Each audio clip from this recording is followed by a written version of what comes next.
والفجر وليال العشر والشفع والوتر والليل إذا يسر هل في ذلك قسم لذي حجر ألم تر كيف فعل ربك بعاد إرم ذات العماد التي لم يخلق مثلها في البلاد وثمود الذين جابوا الصخر بالواد وفرعون ذي الأوتاد الذين طغوا في البلاد فأكثروا فيها الفساد فصب عليهم ربك سوط عذاب إن ربك لبالمرصاد.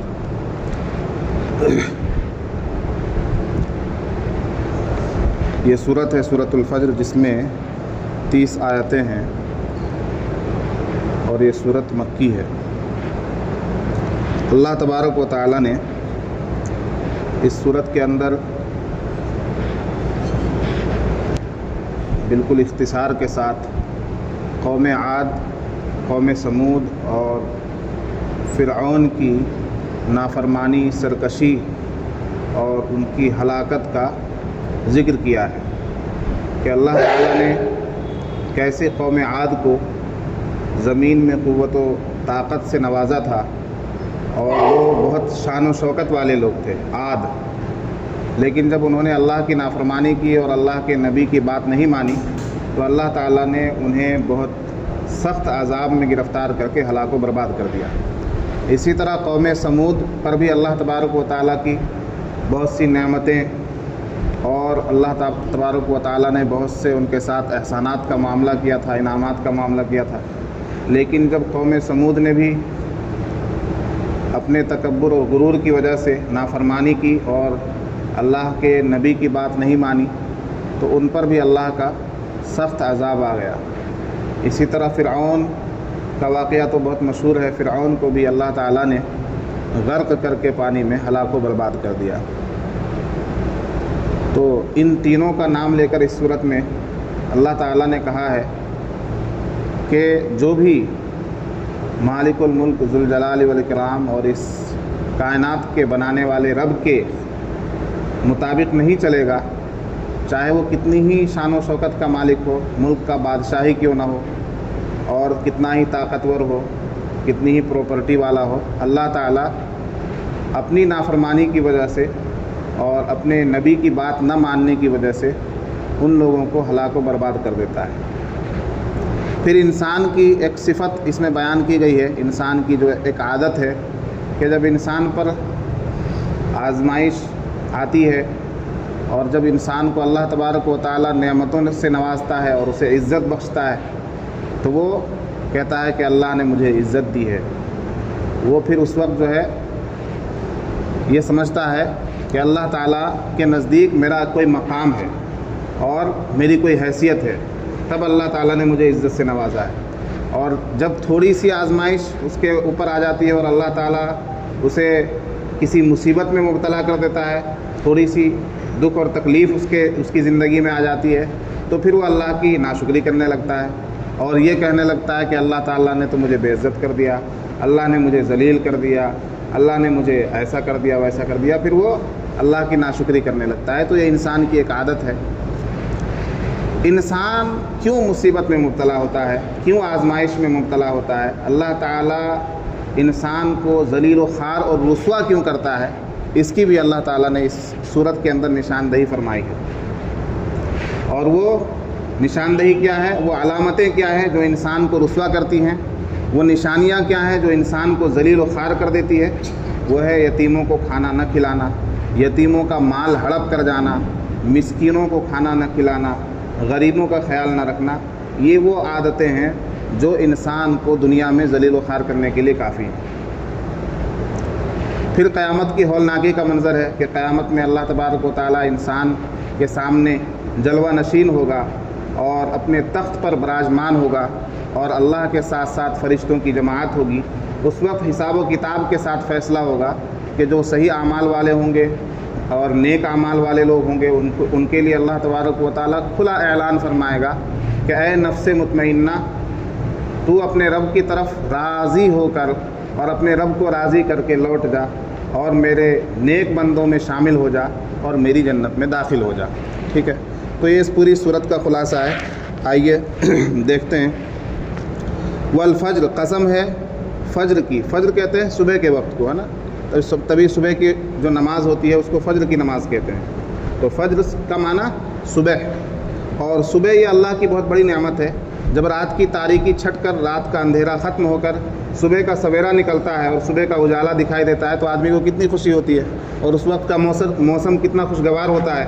تو صبح کا نکلنا، رات کی تاریکی کے بعد، رات کے اندھیرے کے بعد صبح کا نکلنا، یہ ایک بہت بڑی اللہ کی نعمت ہے۔ تو فرمایا والفجر، قسم ہے فجر کی، صبح کے وقت کی، ولیال عشر، اور قسم ہے 10 راتوں کی، قسم ہے 10 راتوں کی۔ اس سے مراد ذی الحجہ کی 10 راتیں ہیں۔ حدیث میں ہے کہ اس سے مراد ذی الحجہ کی 10 راتیں ہیں۔ قربانی کا جو مہینہ ہوتا ہے اس کے 10 دن اور 10 راتیں بہت زیادہ فضیلت کے ہیں۔ حدیث میں ان کی فضیلت آئی ہے مستقل، اور بعض مفسرین کے نزدیک یہ 10 راتیں محرم کی بھی 10 راتیں مانی گئی ہیں، لیکن زیادہ راجح قول یہ ہے کہ اس سے مراد قربانی کی 10 راتیں ہیں۔ ذی الحجہ کا مہینہ جب چاند نکلتا ہے اس کے بعد سے قربانی تک، اور آگے کی آیتیں ملا لی جائیں تو قربانی کے 3 دن بھی اس میں شامل ہو جاتے ہیں، ہے نا، 10 اور 11 اور 12 قربانی کے 3 دن بھی اس میں شامل ہو جاتے ہیں ایام تشریق۔ ولیال عشر، اور قسم ہے 10 راتوں کی۔ بخاری شریف کی حدیث ہے کہ قربانی یعنی عید الاضحیٰ سے پہلے ذی الحجہ کے جو 10 دن ہیں وہ بہت زیادہ فضیلت کے دن ہیں۔ اللہ کے نبی صلی اللہ علیہ وسلم نے فرمایا کہ پورے سال میں ان 10 دنوں سے زیادہ فضیلت والے دن نہیں ہیں، اور ان 10 دنوں میں عبادت کرنے والا سب سے زیادہ اجر و ثواب پائے گا۔ معلوم کیا گیا کہ کیا جہاد میں جانے والا، جہاد کرنے والا بھی ان 10 دنوں کی عبادت سے زیادہ نہیں پائے گا؟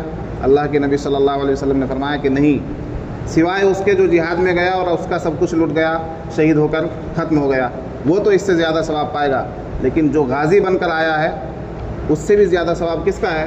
جو ذی الحجہ کے 10 دنوں میں اور 10 راتوں میں اللہ کی عبادت کرتا ہے۔ والشفع والوتر، اور قسم ہے جفت کی اور طاق کی، یعنی جوڑے جوڑے کی اور ایک ایک کی۔ جفت کہتے ہیں جوڑے کو، اور طاق کہتے ہیں جو بے جوڑا ہو۔ ہاں، تو قسم ہے جفت کی اور طاق کی۔ اس سے مراد بھی مفسرین نے 9 ذی الحجہ کی تاریخ لی ہے، 9 ذی الحجہ کا دن اور 10ویں ذی الحجہ۔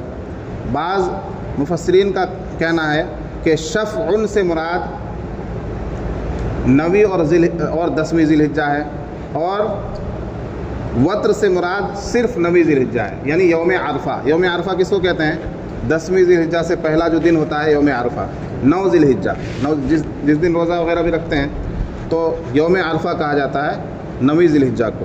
تو وتر سے مراد بہت سے مفسرین نے 9 ذی الحجہ یوم عرفہ کو لیا ہے، اور بعض مفسرین کا کہنا ہے کہ اس سے پوری کائنات مراد ہے، کہ اللہ تعالیٰ نے کائنات کا نظام جفت پر مبنی کیا ہے، یعنی جوڑا جوڑا۔ اللہ تعالیٰ نے ہر چیز کو جوڑا جوڑا پیدا کیا ہے۔ چنانچہ آپ دیکھ لیجئے، دن ہے تو اس کا جوڑا رات ہے، صبح ہے تو اس کا جوڑا شام ہے نا، مرد ہے تو اس کا جوڑا عورت ہے۔ کوئی چیز بھی بے جوڑ دنیا کے اندر نظر نہیں آتی۔ بے جوڑ کیا ہے؟ صرف اللہ کی ذات ہے۔ وتر مانے بے جوڑ، ایک تنے تنہا، طاق، اور وہ ذات کون سی ہے؟ وہ اللہ تبارک و تعالیٰ کی ذات ہے۔ تو اللہ تعالیٰ نے کائنات کو تو جوڑا جوڑا بنایا ہے، اور خود اللہ کی ذات واحد ہے، یکتا ہے، ایک ہے صرف، جس کا کوئی ثانی نہیں ہے، جس کا کوئی دوسرا نہیں ہے، جس کا کوئی جوڑا نہیں ہے۔ سمجھ میں آئی بات؟ تو اللہ تعالیٰ بے جوڑ ہے، اس کی ذات واحد لا شریک لہو ہے، اور کائنات میں تمام چیزوں کو اللہ تعالیٰ نے جوڑا جوڑا پیدا کیا ہے۔ واللیل اذا یسر، اور قسم ہے رات کی جب وہ چلنے لگے۔ رات جب گزرنے لگتی ہے تو اس گزرنے والی رات کی بھی اللہ تعالیٰ نے قسم کھائی ہے۔ اور ان تمام چیزوں کی اپنی جگہ پر چونکہ ایک اہمیت ہے، صبح کی اپنی اہمیت ہے، ذی الحجہ کی 10 راتوں کی اپنی اہمیت ہے، جوڑا جوڑا جو چیزیں ہیں اس کی اپنی اہمیت ہے، وتر کی اور طاق کی اپنی اہمیت ہے، اور رات جب چلنے لگتی ہے اس کی اپنی اہمیت ہے، کہ رات گزرتی ہے تو صبح کا سویرا آتا ہے۔ رات کا گزرنا صبح کی نوید ہے نا، صبح کی آمد کی نوید ہے۔ رات گزرے گی نہیں تو صبح آئے گی کیسے؟ اگر رات اپنی جگہ ٹھہر جائے تو صبح آئے گی؟ نہیں آئے گی۔ تو رات کے گزرنے کی قسم کھائی ہے، گویا کہ رات کا گزرنا یہ انسان کے لیے خیر کا باعث ہے۔ رات گزرے گی تبھی تو صبح آئے گی۔ واللیل اذا یسر، اور جب رات گزرنے لگے اس کی قسم۔ حل فی ذالک قسم لذی حجر، یہ قسم عقل مند کے لیے کیا ہی بڑی قسم ہے، بہت اچھی قسم ہے عقل مند آدمی کے لیے۔ عقل مند آدمی اگر ان قسموں پر غور کرے تو اس کو دنیا کی حیثیت کا اور دنیا کی حالت کا اور دنیا کی حقیقت کا علم ہو جائے گا۔ الم تر کیف فعل ربک بعاد، اب دیکھیے عاد اور سمود اور فرعون کے ساتھ اللہ نے جو کیا وہ فرما رہے ہیں الم تر کیف فعل ربک بعاد، کیا آپ نے نہیں دیکھا کہ آپ کے رب نے قوم عاد کے ساتھ کیسا سلوک کیا، قوم عاد کے ساتھ کیسا سلوک کیا۔ ارم ذات العماد، جو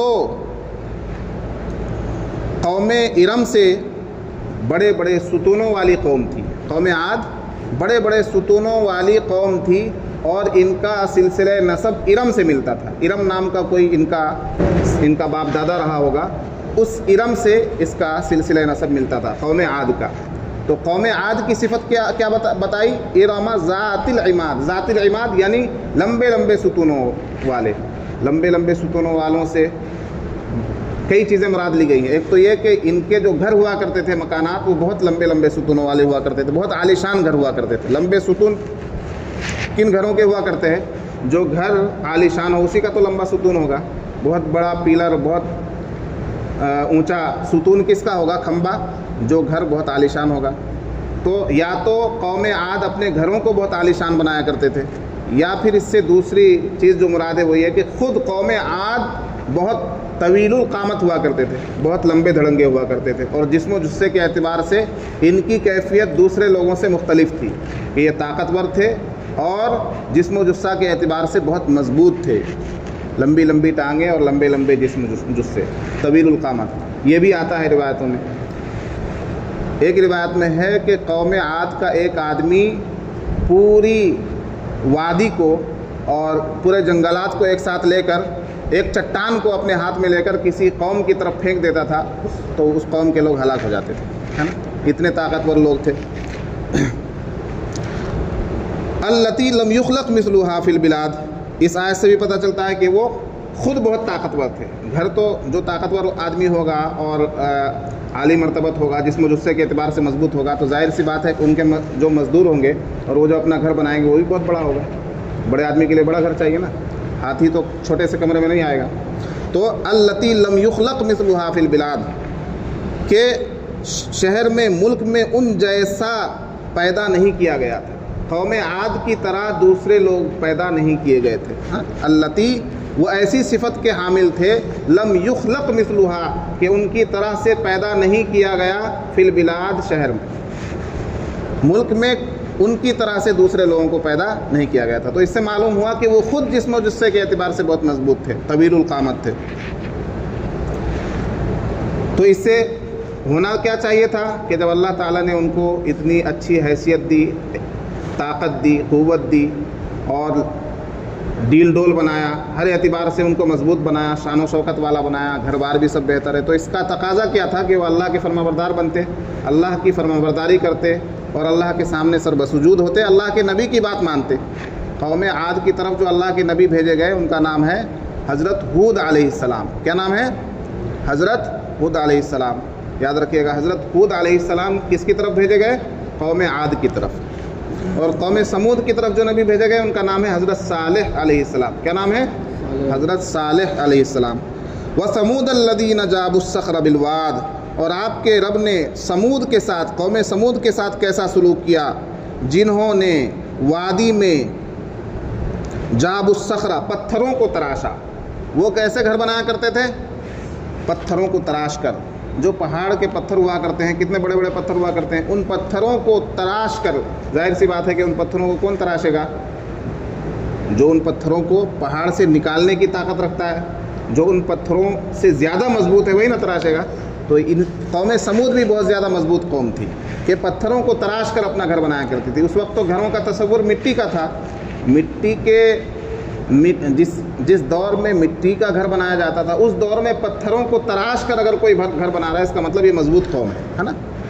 وَثَمُودَ الَّذِينَ جَابُوا الصَّخْرَ بِالْوَادِ، اور آپ کے رب نے قوم سمود کے ساتھ کیسا سلوک کیا؟ جو پتھروں کو تراش کر، چٹانوں کو تراش کر جنہوں نے چٹانوں کو تراشا وادی میں، بالواد کے معنی وادی میں، وفرعون ذی الاوتاد، اور آپ کے رب نے فرعون کے ساتھ کیسا سلوک کیا جو میخوں والا تھا۔ فرعون کی صفت بیان کی میخوں والا۔ اب دیکھیے تینوں قوموں کا تذکرہ کیا اللہ تعالیٰ نے اور ایک ایک صفت بیان کی۔ قوم عاد کی صفت کیا بیان کی؟ میعاد، ستونوں والے، اور قوم سمود کی کیا صفت بیان کی؟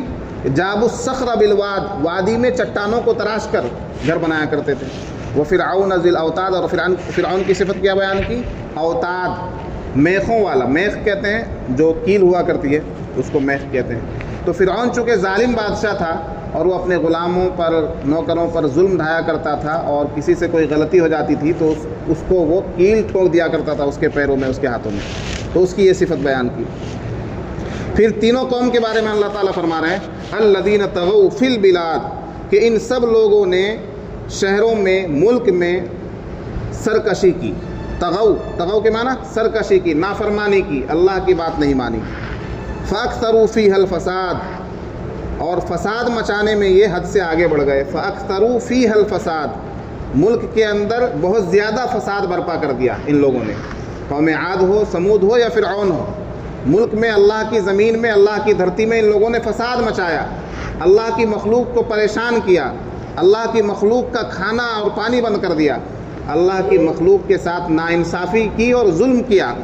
تو ظلم کے ساتھ حضرت علی کا قول ہے کہ کفر کے ساتھ تو ملک چل جائے گا، کفر کے ساتھ تو کوئی حکومت چل سکتی ہے، لیکن ظلم کے ساتھ کوئی حکومت نہیں چل سکتی ہے۔ کفر کر کے آدمی دنیا میں زندہ رہ سکتا ہے، لیکن ظلم کر کے آدمی دنیا میں زندہ نہیں رہ سکتا، اور زندہ رہا تو پھر چین و سکون کی زندگی اس کو حاصل نہیں رہے گی۔ تو چونکہ انہوں نے فساد برپا کیا تھا، اور فساد کا معنی کیا ہے؟ لوگوں پر ظلم کرنا، لوگوں کو پریشان کرنا، اللہ کی مخلوق کو پریشان کرنا۔ فاکثروا فیہا الفساد، ان سب لوگوں نے بہت زیادہ فساد پھیلایا۔ فصب علیہم ربک سوط عذاب، تو آپ کے رب نے ان پر عذاب کا کوڑا پھینک دیا۔ فصب علیہم، پھینک دیا ان پر، ربک، آپ کے رب نے، سوط عذاب، عذاب کا کوڑا۔ اللہ کے عذاب کا کوڑا کیسا ہوگا؟ انسان کا کوڑا تو بہت مضبوط ہوتا ہے، کسی پر پڑ جائے تو نانی یاد آ جاتی ہے، تو اللہ کا کوڑا کیسا ہوگا؟ اللہ کے عذاب کا کوڑا تو ظاہر سی بات ہے نا کہ سب سے مختلف ہوگا۔ کیسا تھا اللہ کے عذاب کا کوڑا؟ دیکھیے آگے، ان ربک لبالمرصاد، بے شک آپ کا رب تو گھات میں ہے، آپ کا رب تو طاق میں ہے، یعنی اللہ تعالیٰ کو سب معلوم ہے، سب دیکھتا ہے، لیکن اللہ طاق میں رہتا ہے کہ اس کو کب پکڑنا ہے، کب اس کو عذاب دینا ہے، کب اس قوم کو پٹکنا ہے، کب اس قوم کو ہلاک و برباد کرنا ہے، کب قوم عاد کی خبر لینی ہے، کب سمود کی خبر لینی ہے، کب فرعون کی خبر لینی ہے، اور کب اسرائیل کو ہلاک و برباد کر دینا ہے۔ یہ تو اللہ تعالیٰ گھات میں ہے۔ ان ربک لبالمرصاد، بے شک یقیناً آپ کا رب گھات لگائے بیٹھا ہے، گھات میں ہے۔ فَأَمَّا الْإِنسَانُ إِذَا مَا ابْتَلَاهُ رَبُّهُ فَأَكْرَمَهُ وَنَعَّمَهُ فَيَقُولُ رَبِّي أَكْرَمَنِ، یہاں انسان کی عادت بیان کیے کہ انسان جب اچھی حالت میں رہتا ہے تو کیا کہتا ہے؟ فَأَمَّا الْإِنسَانُ، تو انسان، اذا ما ابتلاہ ربہ، جب اس کا رب اس کو آزمائش میں ڈالتا ہے، فاکرمہ، اور اس کو عزت بخشتا ہے، ونعمہ، اور اس کو نعمت عطا کرتا ہے، فیقول، تو وہ انسان کہتا ہے، ربی اکرمنی، کہ میرے رب نے مجھے عزت بخشی ہے، میرے رب نے میرا اکرام کیا ہے، میرے رب نے مجھے عزت سے نوازا ہے، میرے پاس جو یہ شان و شوکت ہے یہ میرے رب کی دولت ہے، اس طرح سے وہ کہتا ہے۔ وَأَمَّا إِذَا مَا ابْتَلَاهُ فَقَدَرَ عَلَيْهِ رِزْقَهُ، اور جب اللہ تعالیٰ، اس کا رب، اس کو مبتلا کرتا ہے آزمائش میں اس طرح سے کہ اس کا رزق تنگ کر دیتا ہے، علیہ رزقہ، اس پر اس کا رزق کیا کر دیتا ہے؟ تنگ کر دیتا ہے۔ تو دیکھو دونوں جگہ مبتلاہ کا لفظ ہے، یعنی ابتلا، آزمائش دونوں طرح سے ہوتی ہے۔ اگر آدمی اچھی حالت میں ہے اور نعمتوں میں ہے اور بہت زیادہ خوشحال اس کی زندگی ہے تو یہ بھی اللہ کی آزمائش ہے، اور اگر آدمی کی حالت اچھی نہیں ہے، اس کو خوشحالی نصیب نہیں ہے، فاقے پڑے ہوئے ہیں، دولت نہیں ہے، پیسہ نہیں ہے، کھانا نہیں ہے، کپڑا نہیں ہے، تو یہ بھی اللہ کی آزمائش ہے، دونوں اللہ کی آزمائش ہے۔ تو اسی لیے کہتے ہیں کہ جب بہت زیادہ مل جائے تو اللہ کا شکر کرنا چاہیے، اور جب کچھ نہ ملے تو صبر کرنا چاہیے، ہے نا۔ وَأَمَّا إِذَا مَبْتَلَاهُ فَقَدَرَ عَلَيْهِ رِزْقَهُ، اور جب اس کا رب اس کو ابتلا اور آزمائش میں ڈالتا ہے اس طرح سے کہ اس کا رزق اس پر تنگ کر دیتا ہے، فَيَقُولُ رَبِّي أَهَانَنِ، تو وہ کہتا ہے کہ میرے رب نے مجھے ذلیل کر دیا، مجھے رسوا کر دیا، ذلیل کر دیا، یعنی وہ ناشکری کرنے لگتا ہے اپنے رب کی، حالانکہ یہ ناشکری کا موقع نہیں تھا۔ کلا، اب دیکھیے انسان کا جو رزق تنگ ہوتا ہے، ان آیتوں سے پتہ چلے گا کہ انسان کا رزق کیوں تنگ ہوتا ہے، اس کی روزی سے برکت کیوں ختم ہو جاتی ہے، اور اس کو دنیا میں خوشحالی نظر کیوں نہیں آتی ہے۔ بہت محنت کرتا ہے، بہت کماتا ہے، لیکن وہ اپنی ترقی محسوس نہیں کرتا، ایسا کیوں ہوتا ہے؟ فرمایا کلا، ہرگز ایسا نہیں، یعنی یہ ناشکری کا موقع نہیں، یہ تو تمہارے کرتوت کا وبال ہے۔ بل لا تکرمون الیتیم، کہ تم یتیم کی عزت نہیں کرتے، تم کیا نہیں کرتے؟ یتیم کی عزت نہیں کرتے، یتیم کا اکرام نہیں کرتے، یتیم کا خیال نہیں رکھتے۔ ولا تحاضون علی طعام المسکین، اور مسکین کو کھانا کھلانے کی ترغیب بھی نہیں دیتے، خود تو کیا کھلائے گا، دوسرے کو ترغیب نہیں دیتا کہ مسکین کو کھانا کھلانا چاہیے، اور نہ ہی تم مسکین کو کھلانے کی ترغیب دیتے ہو۔ وَتَأْكُلُونَ التُّرَاثَ أَكْلًا لَمًّا، اور پورا کا پورا میراث ہڑپ کر جاتے ہو، کھا جاتے ہو۔ وَتَأْكُلُونَ التُّرَاثَ، تراث کہتے ہیں میراث کو، جو کسی کا باپ چھوڑ کر جاتا ہے، تو وَتَأْكُلُونَ التُّرَاثَ، اور پورا میراث أَكْلًا لَمًّا، چٹ کر جاتے ہو، سمیٹ کر پورا میراث کھا جاتے ہو۔ اب دیکھیے یہ کتنی گہری بات ہے کہ انسان کے پاس اکثر جو مالیت آتی ہے، پراپرٹی جو حاصل ہوتی ہے، وہ والدین کی طرف سے، عام طور پر کہ اس کے باپ نے چھوڑا تھا، دادا نے چھوڑا تھا، تب جا کر اس کو ملا، تو اس نے تو نہیں کمایا، اب وہ جو باپ کی اور دادا کی پراپرٹی اس کو ملی ہے، اگر وہ پورا ہی کھا جائے، نہ اللہ کے راستے میں دے، نہ یتیم کا خیال رکھے، نہ مسکین کو کھلائے، تو یہ انصاف کی بات ہے؟ نہیں ہے انصاف کی بات۔ تو یہی فرمایا کہ پورا کھا جاتے ہو، ملا تھا باپ سے، ملا تھا دادا سے، لیکن پورا تم ہی کھا گئے۔ وَتَأْكُلُونَ التُّرَاثَ أَكْلًا لَمًّا، اور میراث پورا کا پورا سمیٹ کر کھا جاتے ہو۔ وَتُحِبُّونَ الْمَالَ حُبًّا جَمًّا، اور تم مال سے بہت زیادہ محبت رکھتے ہو، مال سے اتنی محبت ہے کہ مال کا ایک ایک پیسہ جو ہے وہ بہت سوچ سمجھ کر خرچ کر رہے ہو، کنجوسی حد درجے کی تمہارے اندر ہے، بخل ہے کہ مال سے محبت کر رہے ہو، حالانکہ حدیث میں ہے کہ مال خرچ کرنے سے بڑھتا ہے، زکوٰۃ دینے سے بڑھتا ہے، صدقہ دینے سے بڑھتا ہے، اللہ کی راہ میں خرچ کرنے سے بڑھتا ہے، یتیم کو کھلانے سے بڑھتا ہے، مسکین پر خرچ کرنے سے مال میں اضافہ ہوتا ہے۔ تو مال میں برکت لانے کے اسباب تو یہ تھے جو تم نے بند کر رکھے ہیں، مال میں بڑھوتری کرنے کے دروازے تو یہ تھے جو تم نے بند کر رکھے ہیں۔ سمجھ میں آئی بات؟ وَتُحِبُّونَ الْمَالَ حُبًّا جَمًّا، اور تم نے حد سے زیادہ مال سے محبت کر رکھی ہے۔ کلا اذا دکت الارض دکن دکا، ہرگز ایسا نہیں جیسا تم کر رہے ہو۔ کیا ہو جائے گا؟ اذا دکت الارض دکن دکا، جب زمین ریزہ ریزہ کر دی جائے گی، جب زمین ریزہ ریزہ کر دی جائے گی، دکت الارض دکن دکا، ریزہ ریزہ کر کے بکھیر دی جائے گی ریت کی مانند۔ وجاء ربک والملک صفا صفا، اور آپ کے رب کا تخت لایا جائے گا، یعنی بادشاہت اس وقت صرف اللہ کی ہوگی، اللہ تعالیٰ اپنی بادشاہت کے تخت پر جلوہ نشین ہوں گے۔ وجاء ربک والملک صفا صفا، اور آپ کے رب کا تخت لایا جائے گا، یعنی آپ کا رب تشریف لائے گا۔ والملک صفا صفا، اور فرشتے بھی صف بصف وہاں پر حاضر ہوں گے، فرشتوں کی جماعتیں بھی اللہ کے ساتھ ساتھ صف بند ہو کر، صف لگا کر، یعنی لائن لگا کر، قطار لگا کر کھڑی ہوگی فرشتوں کی جماعت۔ وَجِيءَ يَوْمَئِذٍ بِجَهَنَّمَ، اور لایا جائے گا جہنم کو اس دن کس کو لایا جائے گا؟ جہنم کو کھینچ کر لایا جائے گا۔ حدیث میں آتا ہے، حدیث میں اس طرح آتا ہے کہ جہنم کو 70,000 لگاموں کے ساتھ کھینچ کر لایا جائے گا۔ لگام جانتے ہیں نا، جس سے جانور کو کھینچتے ہیں، جس سے کسی بھی چیز کو باندھ کر کھینچتے ہیں، وہ لگام ہے۔ تو جہنم کو باندھ کر جن لگاموں سے کھینچا جائے گا، ان لگاموں کی تعداد کیا ہے؟ 70,000۔ جہنم کو 70,000 لگاموں کے ساتھ کھینچا جائے گا، اور ایک ایک لگام کو 70,000 فرشتے کھینچ رہے ہوں گے۔ اب سمجھ لیجئے کتنی بڑی جہنم ہے، دوزخ کی گہرائی اور گہرائی اور دوزخ کی لمبائی کتنی ہے، دوزخ کتنی بڑی ہے، اندازہ لگائیے۔ کہ دوزخ کو لایا جائے گا 70,000 لگاموں کے ساتھ، اور ایک ایک لگام کو کھینچنے کے لیے 70,000 فرشتے، اور ایک فرشتے کی طاقت کا آپ اندازہ نہیں کر سکتے، ایک فرشتے کی طاقت کا اندازہ نہیں کر سکتے کہ صرف حضرت جبرائیل علیہ السلام اگر پر مار دیں تو دنیا جو ہے الٹ جائے گی. تو ایک فرشتے کی طاقت کا ہم اندازہ نہیں لگا سکتے، اور 70,000 فرشتے ایک لگام کو جہنم کی کھینچیں گے. تو اس سے جہنم کی ہولناکی اور دنیا کی جیلوں، ایک سے ایک جیل ہے دنیا میں لیکن کچھ نہیں ہے، مطلب ایک کونے کا کونا بھی نہیں ہے. تو یہ جہنم ہے، اللہ تعالیٰ پناہ میں رکھے اپنی. فرمایا لایا جائے گا اس دن وجیء یومئذ بجہنم، اس دن جہنم کو لایا جائے گا.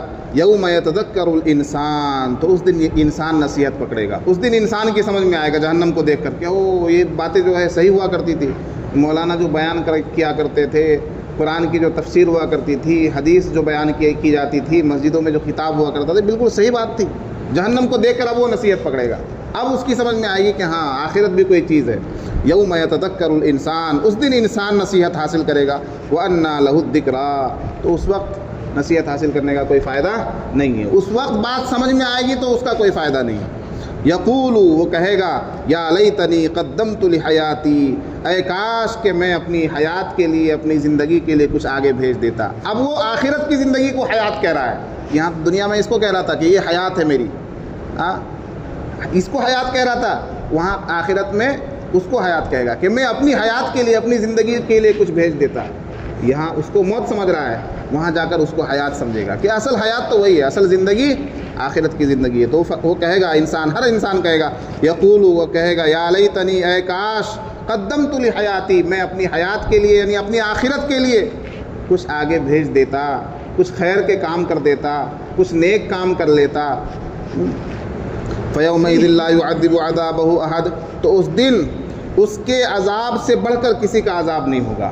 کوئی عذاب نہیں دے پائے گا رب سے بڑھ کر، اللہ کے عذاب سے بڑھ کر کوئی عذاب نہیں دے پائے گا. وَلَا يُوثِقُ وَثَاقَهُ أَحَدٌ، اور اس کی جکڑ اور اس کی پکڑ سے بڑھ کر کسی کی پکڑ نہیں ہوگی. اللہ تعالیٰ کی گرفت اور اللہ تعالیٰ کی جکڑ سے بڑھ کر کسی کی جکڑ نہیں ہوگی. یعنی انسان ہر جکڑ سے بچ سکتا ہے لیکن اللہ کی جکڑ اور پکڑ سے نہیں بچ سکتا. انسان ہر عذاب کو اور ہر سزا کو جھیل سکتا ہے لیکن اللہ کے عذاب اور اللہ کی سزا کو نہیں جھیل سکتا. یہ مطلب ہے.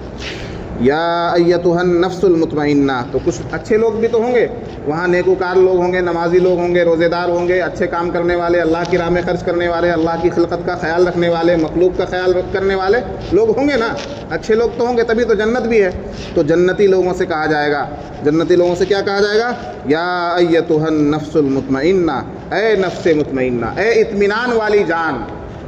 کچھ جانیں اور کچھ لوگ وہاں ایسے ہوں گے جو بالکل اطمینان میں ہوں گے، جن کو کوئی پرواہ نہیں ہوگی، کسی طرح کی کوئی پرواہ نہیں ہوگی. ان سے کہا جائے گا اے اطمینان والی جان، ارجعی الی ربکی، اپنے رب کی طرف لوٹ جا. یہ تو اسی وقت ہو جائے گا، قبر سے اٹھنے کے بعد ہی.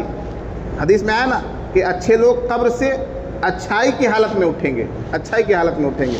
تو ارجعی الی ربک راضیۃ مرضیہ، لوٹ جا اپنے رب کی طرف اس حال میں کہ تو رب سے راضی اور تیرا رب تجھ سے راضی.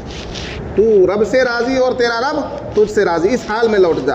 فادخلی فی عبادی، اللہ تعالیٰ فرمائے گا کہ تو میرے بندوں میں داخل ہو جا، میرے بندوں میں شامل ہو جا. میرے بندے، اللہ کے بندے کون؟ ظاہر سی بات ہے کہ اللہ کے بندے وہ تو نعمتوں والے خوشحال بندے ہیں، جنت والے بندے ہیں. فادخلی فی عبادی، داخل ہو جا میرے بندوں میں. وادخلی جنتی، اور داخل ہو جا میری جنت میں. یہ کن سے کہا جائے گا؟ اچھے لوگوں سے، نیک لوگوں سے کہا جائے گا. اللہ تعالیٰ ہمیں ان لوگوں میں شامل فرمائے جن سے کہا جائے گا یا ایتھا النفس المطمئنہ ارجعی الی ربک راضیۃ مرضیہ فادخلی فی عبادی وادخلی جنتی. ہم سب کو اللہ تعالیٰ اسی صف میں شامل فرمائے، جنت والوں کی صف میں شامل فرمائے، نیک بندوں کی صف میں داخل فرمائے. آمین. سبحان اللہ وبحمدہ، سبحانک اللہم وبحمدک، ونشہد ان لا الہ الا انت، نستغفرک ونتوب الیک. سبحان ربک رب العزۃ عما یصفون، وسلام علی المرسلین، والحمد للہ رب العالمین.